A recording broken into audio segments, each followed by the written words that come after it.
గోపాలపురం పత్రికా విలేకరులందరికీ కూడా నమస్కారం అండి. ఈ రోజున మేము హర్ష కుమార్ గారి నాయకత్వంలో ఇక్కడికి రావడానికి గల ముఖ్య కారణం, హర్ష కుమార్ గారు ఏదైతే అభ్యర్థిని బలపరిచారో జీవి సుందర్, ఆయనకి మీరు గోపాలపురం ప్రజలందరూ కూడా, ఇక్కడ ఉన్నటువంటి గ్రాడ్యుయేట్స్ అందరూ కూడా 34 నెంబర్ పైన ఒకటి వేసి అతని అభ్యర్థిత్వాన్ని బలపరుస్తారని కోరడానికి రావడం జరిగింది. ప్రస్తుతానికి హర్ష్ కుమార్ గారికి కొంచెం త్రోట్ ప్రాబ్లంగా ఉంది, అందుకని ప్రెస్లో ఆయన పెద్ద కుమారుడిని, నేను శ్రీరాజ్ని మాట్లాడుతున్నాను. అసలు సుందర్కి మీరందరూ కూడా ఎందుకు ఓటేయాలి? గోపాలపురం ప్రజలు, ఇప్పుడు గోపాలపురంలో ఉన్నటువంటి గ్రాడ్యుయేట్స్ అసలు ఎందుకు ఓటేయాలి? సుందర్ అసలు ఇక్కడ ఉన్నటువంటి గ్రాడ్యుయేట్స్ అందరికీ ఏం చేశాడు, అసలు అతని వల్ల ఉపయోగం ఏంటి? అంటే నిజంగా కూడా ప్రభుత్వానికి ఓటేయాలి, లేకపోతే ప్రతిపక్షంలో ఓటేయాలి, ఒక ఇండిపెండెంట్ క్యాండిడేట్ని మనం ఎందుకు గెలిపించుకోవాలి అని మీరు అందరూ కూడా అనుకుంటే, I think many of you press, మీరు అందరూ రాజమండ్రిలో ఎప్పుడైనా ఎగ్జామినేషన్స్ రాయడానికి వచ్చారంటే రాజీవ్ గాంధీ కాలేజ్కి వచ్చారా? 91లో మరి ఏదైతే నాన్నగారు హర్ష కుమార్ గారు 91లో కాలేజ్ స్థాపించి ఎంతో మంది పేద విద్యార్థులు, నాకు తెలిసి మా రాజీవ్ గాంధీ కాలేజీలో జీతాలు ఇవ్వడం వల్ల లేట్ అవుతుందేమో కానీ ఎవరి దగ్గరైనా సరే ఫీజు తగ్గించి లేకపోతే సర్టిఫికేట్ వెనక్కి ఇచ్చే క్రమంలో ఎప్పుడూ లేట్ అవ్వదు. ఎంతో మంది పేద విద్యార్థులు విద్య, ఉపాధి, క్యాంపస్ ఇంటర్వ్యూస్ వల్ల ఉపాధి కలిపితే ఆయన నాయకత్వంలో 91 నుంచి ఇప్పుడు కూర్చొని 50,000 మంది విద్యార్థికి సుమారుగా మేము ఫ్రీగా అట్లా సేవ చేయడం. అంతేకాకుండా కాలేజ్ మీద వచ్చినటువంటి ఆదాయంతో మేము మేడలు కట్టలేదు, లేకపోతే ఆస్తులు పెంచుకోలేదు.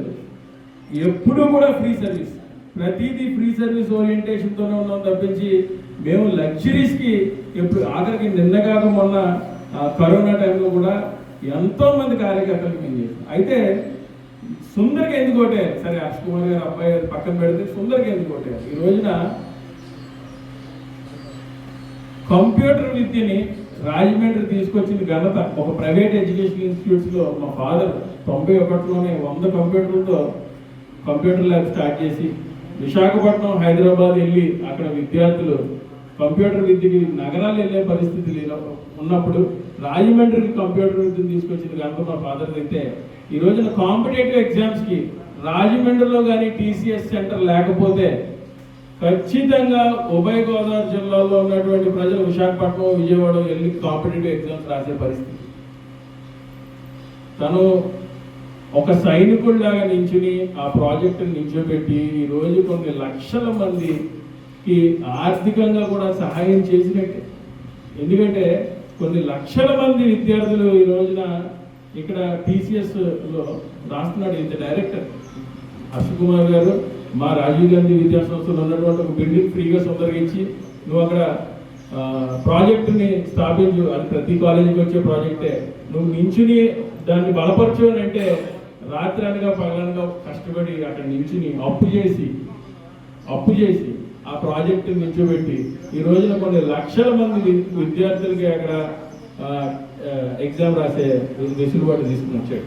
మరి అంతేకాదు ఒక ఖచ్చితమైనటువంటి మేనిఫెస్టోతో మేము ముందుకు వస్తున్నాడు. Employment, education and artificial intelligence.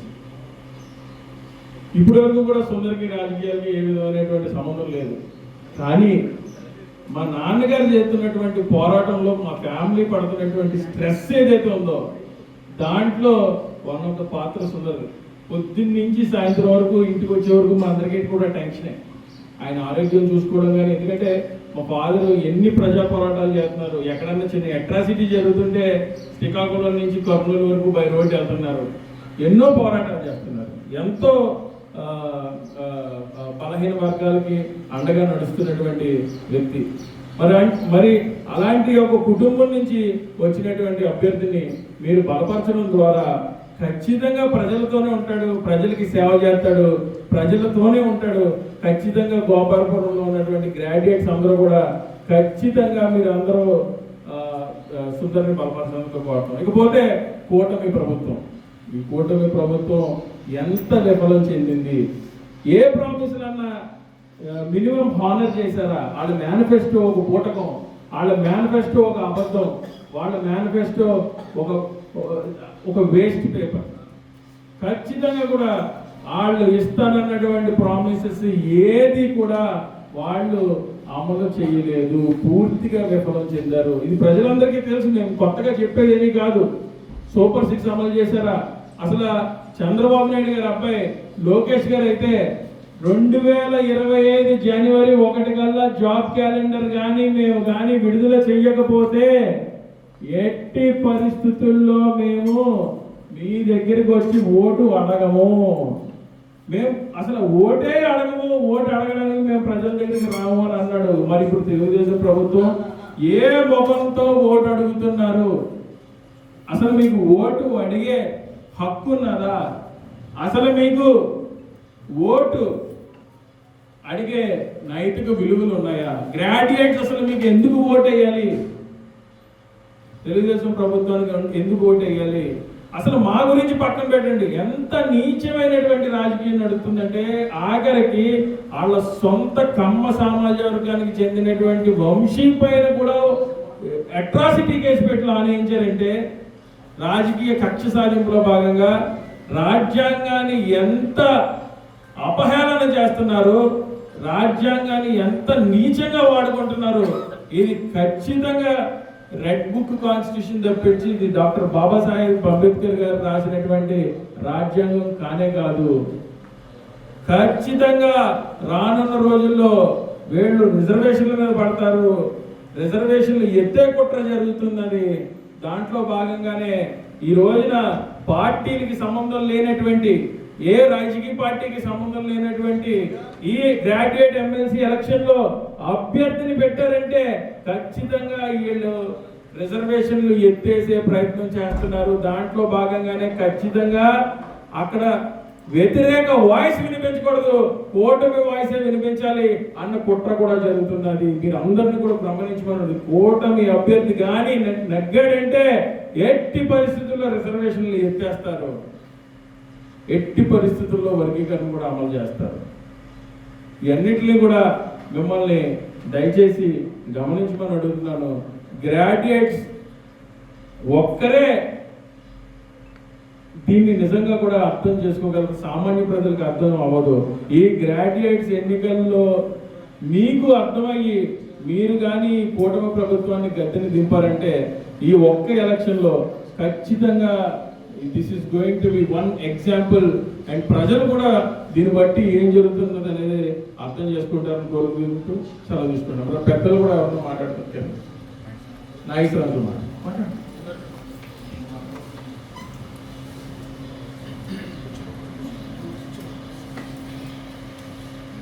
చదువుకున్న అభ్యర్థిని మనం నెగ్గించుకున్నట్లయితే అందరి ద్వారా అందరినీ కూడా విద్యావంతులు చేసి ఉద్యోగ అవకాశాలని ఏ విధంగా అందిపుచ్చుకోవాలనేటువంటి దారి చూపించేటువంటి వ్యక్తిగా సుందర్ మనకి అన్ని విధాల రాజమండ్రిలో ఇవాళ ఒక ఐకాన్గా నిలబడ్డాడు. నిజంగా మరి సిరాజ్ గారు చెప్పినట్టుగా ఎంతోమంది హైదరాబాదు విశాఖపట్నం వెళ్ళి కాంపిటేటివ్ ఎగ్జామ్స్ రాయకుండా రాజమండ్రి పేద ప్రజలు అందిపుచ్చుకున్నట్టుగా రాజమండ్రిలోనే ఉండి మరి కాంపిటేటివ్ ఎగ్జామ్స్ రాయడానికి కలిగినటువంటి అవకాశాన్ని కల్పించారు. ఆ విధమైనటువంటి విద్యార్థులందరికీ కూడా వెసులుబాటు కల్పించినటువంటి వ్యక్తిని మనం నెగ్గించుకుంటే ఇంకా ముందు అనేకమైనటువంటి కార్యక్రమాలు చేపడతారని అనడానికి ఒక మంచి ఎగ్జాంపుల్ అని చెప్పుకోవచ్చు.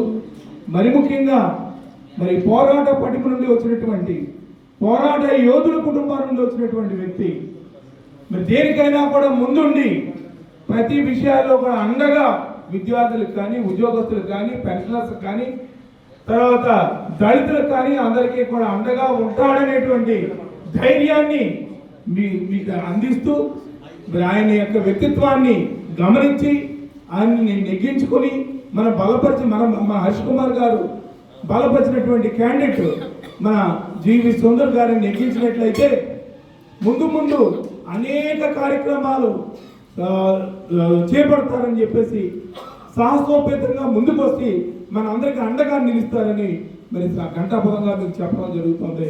మీరు ఈ అభ్యర్థిని గెలిపించి మరలా మీలోనే ఒక వ్యక్తిగా కలిసిపోయే వ్యక్తిగా ఉంటాడు అని మేము మాటిస్తున్నాం. ఈ సమయం ఇచ్చిన మీ అందరికీ కూడా నా వందనాలు తెలియజేస్తాను.